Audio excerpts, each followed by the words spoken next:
राधे कृष्णा दोस्तों, आप सभी का अपने YouTube चैनल वृंदा घर आंगन में हार्दिक स्वागत है। आज आप लोग सुनेंगे माघ मास कृष्ण पक्ष की षठ तिला एकादशी व्रत कथा।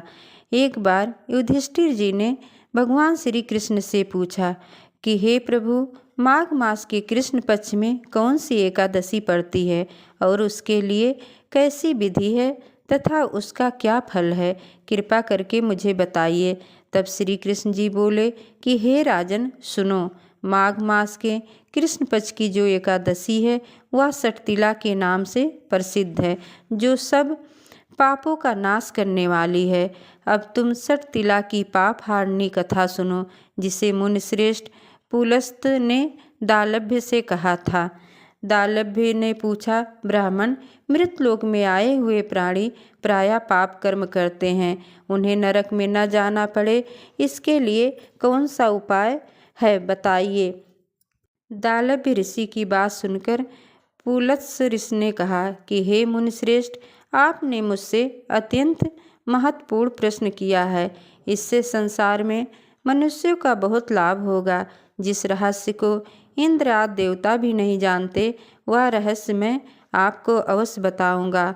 माघ मास आने पर मनुष्य को स्नान आदि से शुद्ध रहना चाहिए और इंद्रियों को बस में करके तथा काम, क्रोध, लोभ, मोह, ईर्ष्या तथा अहंकार आदि से सर्वथा बचना चाहिए। पुष्य नक्षत्र में गोबर, कपास, तिल मिलाकर उपले बनाने चाहिए। इन उपलों से 108 बार हवन करना चाहिए। जिस दिन मूल नक्षत्र और एकादशी तिथि हो, तब अच्छे पुण्य देने वाले नियमों को ग्रहण करना चाहिए। स्नान आदि नित्य कर्म से देवों के देव भगवान श्री हरि का पूजन व कीर्तन करना चाहिए। एकादशी के दिन उपवास करें तथा रात को जागरण और हवन करें। उसके दूसरे दिन धूप, दीप, नैवेद्य से भगवान श्री हरि की पूजा अर्चना करें तथा खिचड़ी का भोग लगाएं। उस दिन श्री विष्णु को पेठा, नारियल, सीताफल या सुपारी सहित अर्घ्य अवश्य देना चाहिए। उसके बाद उनकी स्तुति करनी चाहिए। हे जगदीश्वर, आप निराश्रितों को शरण देने वाले हैं। आप संसार में डूबे हुए का उद्धार करने वाले हैं। हे कमल नयन, हे मधुसूदन, हे जगन्नाथ, हे पुंडरीकाक्ष, आप लक्ष्मी जी सहित मेरे इस तुच्छ अर्घ्य को स्वीकार कीजिए। इसके पश्चात ब्राह्मण को जल से भरा घड़ा और तिल का दान करना चाहिए। यदि संभव हो तो ब्राह्मण को गाय तिल दान देना चाहिए। इस प्रकार मनुष्य जितने तिलों का दान करता है, वह उतने ही सहस्र वर्ष स्वर्ग में वास करता है।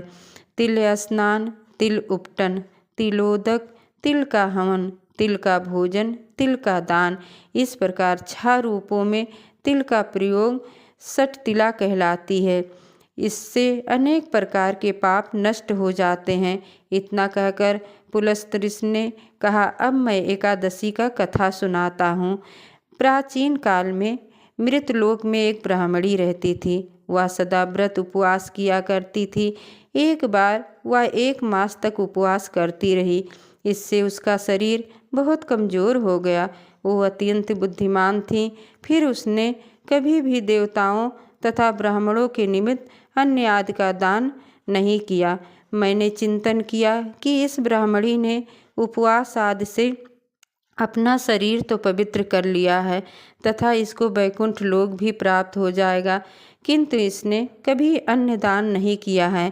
अन्न के बिना जीव की तृप्त होना कठिन है। ऐसा चिंतन कर मैं मृतलोक में गया और उस ब्राह्मणी से अन्न की भिक्षा मांगी। इस पर उस ब्राह्मणी ने कहा कि हे योगीराज, आप यहाँ किस लिए पधारे हैं? मैंने कहा, मुझे भिक्षा चाहिए। इस पर उसने मुझे एक मिट्टी का पिंड दे दिया। मैं उस पिंड को लेकर स्वर्ग लौट आया।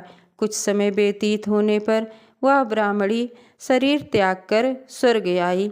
मिट्टी के पिंड के प्रभाव से उस जगह एक आम वृक्ष सहित घर मिला, किंतु उसने उस घर को अन्य वस्तुओं से खाली पाया। वह घबराई हुई मेरे पास आई और बोली, हे प्रभु, मैंने अनेक व्रत आदि से आपका पूजन किया है, किंतु फिर भी मेरा घर वस्तुओं से रिक्त है, इसका क्या कारण है? मैंने कहा, तुम अपने घर जाओ और जब देव स्त्रियां तुम्हें देखने आएं तब तुम उनसे षठतिला एकादशी व्रत का महात्म्य और उसका विधान पूछना।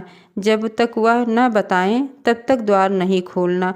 प्रभु के ऐसे वचन सुन वह अपने घर गई और जब देव स्त्रियां आईं और द्वार खोलने के लिए कहने लगी तब उस ब्राह्मणी ने कहा, यदि आप मुझे देखने आई हैं तो पहले मुझे षठतिला एकादशी का महात्म्य बताइए।